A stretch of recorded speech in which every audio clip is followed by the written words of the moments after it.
Okay, fifth graders, today for our review lesson, we're going to be doing chapter 8, lesson 3, which is putting fractions into their simplest form. Just a reminder about it, a fraction is written in simplest form when the GCF, or greatest common factor, of the numerator and the denominator is 1.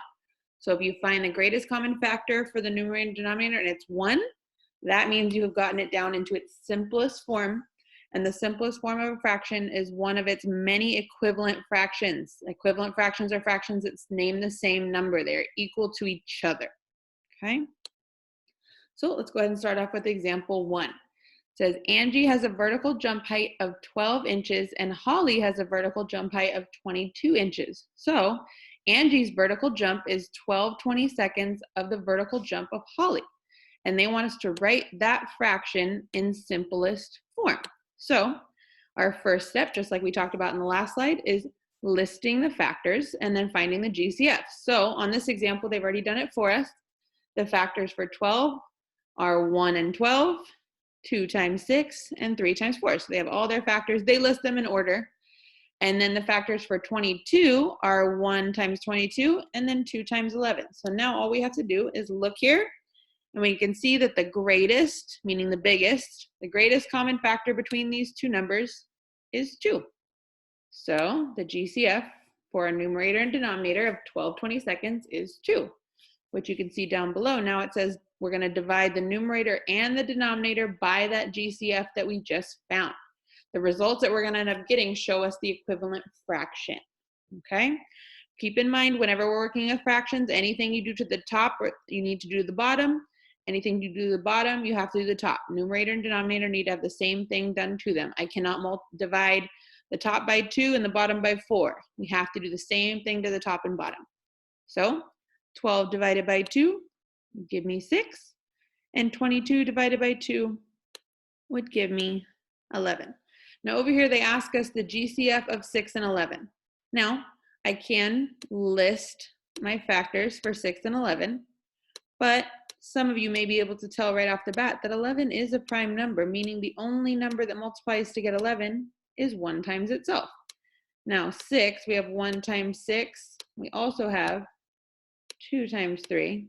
But you guys can see here, the only common factor they have with each other is 1. And we learned from the last slide that if the GCF is 1, that means that the fraction is simplified. So we're done with our answer being 6/11. Okay, let's go ahead and do another example of our simplifying.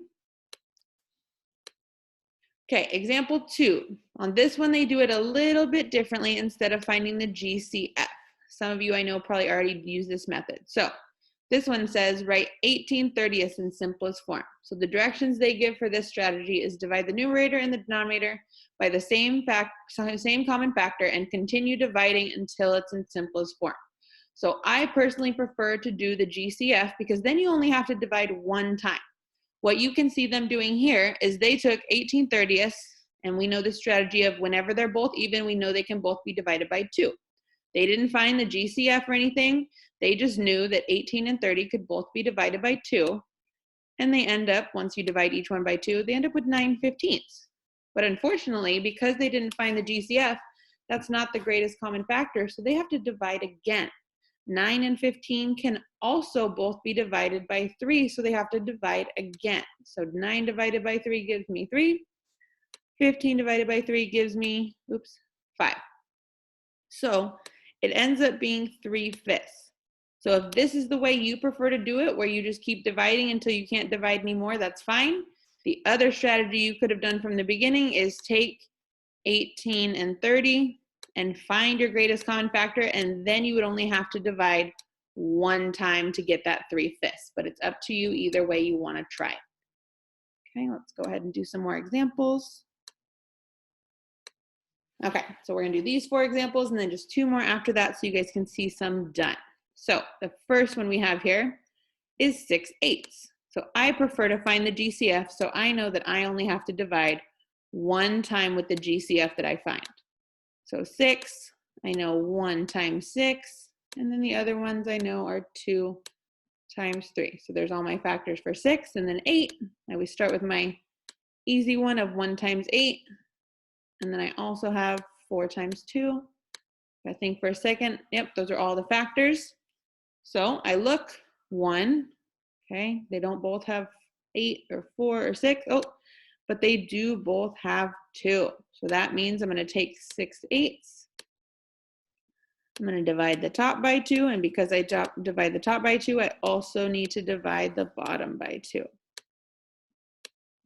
Okay, 6 divided by 2 gives me 3. And 8 divided by 2 gives me 4. So an equivalent fraction, simplified 6/8 gives me 3/4. Okay, let's go ahead and look over here at 6/10 now. Okay, I'm going to again find my greatest common factor first. That way I know I only have to divide 1 time. So my factors for 6, remember factors are numbers that multiply together to get the number. 1 times 6, and we just did this on the other problem, also 2 times 3. 10, I have 1 times 10, and the other factors for 10 would be 5 times 2.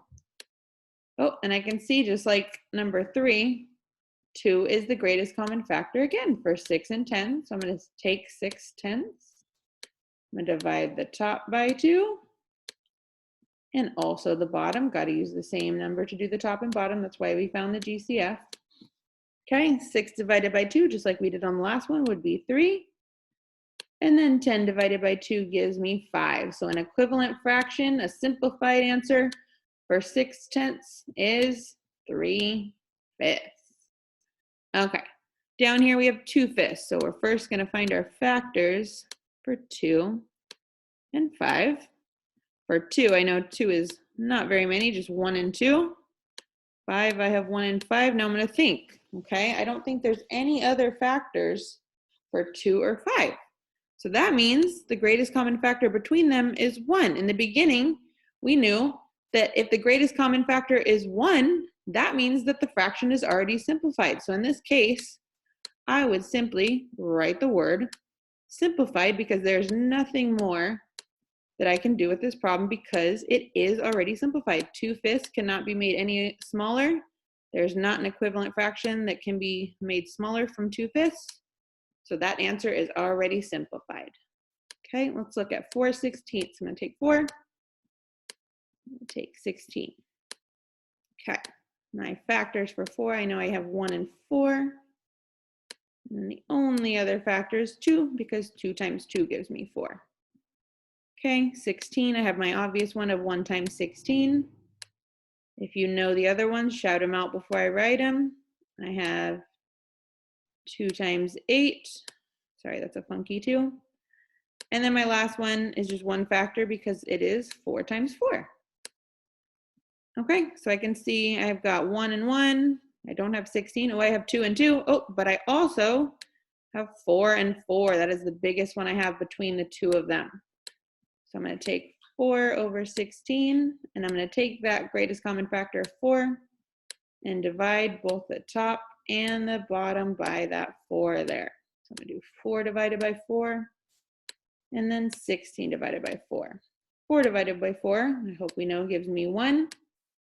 16 divided by 4 would give me that 4 I need, which means a simplified answer for 4/16, the equivalent fraction would be 1/4. Okay, so you had 4 examples there for simplifying.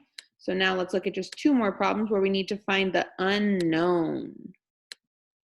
Okay, so this one, the directions say find each unknown. So they have the problem almost completely solved for us. You guys can see if we look at number 12 first, we have 8/28 equals m over 7. So they did almost all of it for us already. The only thing we need to figure out is what needs to go in that blank spot right there of that m, that unknown. So I'm going to write it out here just so we can see it. So I have 8/28 is equal to something over 7. Now, boys and girls, there's a really simple way for you to figure out what that missing piece is. All you have to do is ask yourself, 28 divided by what got me that 7? Think to yourself for a second, what times 7 gets me 28? You should have said 4. And because 28 divided by 4 gets me 7, whatever I do to the bottom, I have to do the top, which means the top needs to also be divided by 4. 8 divided by 4 should give me 2. So that means my answer is not 2/7 because they're only asking for the unknown. They're asking for m, and my m equals 2. That numerator on that one gives me a 2. Okay, let's do the same thing with number 13. So I've got 12/40 is equal to b over 10. So that b is our unknown. We're looking for what the numerator is on this one. So I'm going to do the same thing I did before. I'm going to ask myself, 40 divided by what gets me 10? Or I could say, working backwards, 10 times what number gives me 40? I hope we know that one with our tens. It's 4 again, just like number 12. So this time we do again. Anything we do to the bottom, we have to do the top. So 12 divided by 4 would give me 3, which means b, our unknown there, b is equal to 3. Okay, so there's your examples and your review for simplifying. Go ahead and go get the reteach done and your iReady lessons for it. And make sure you reach out to your teacher if you have any questions. See you guys for the next one.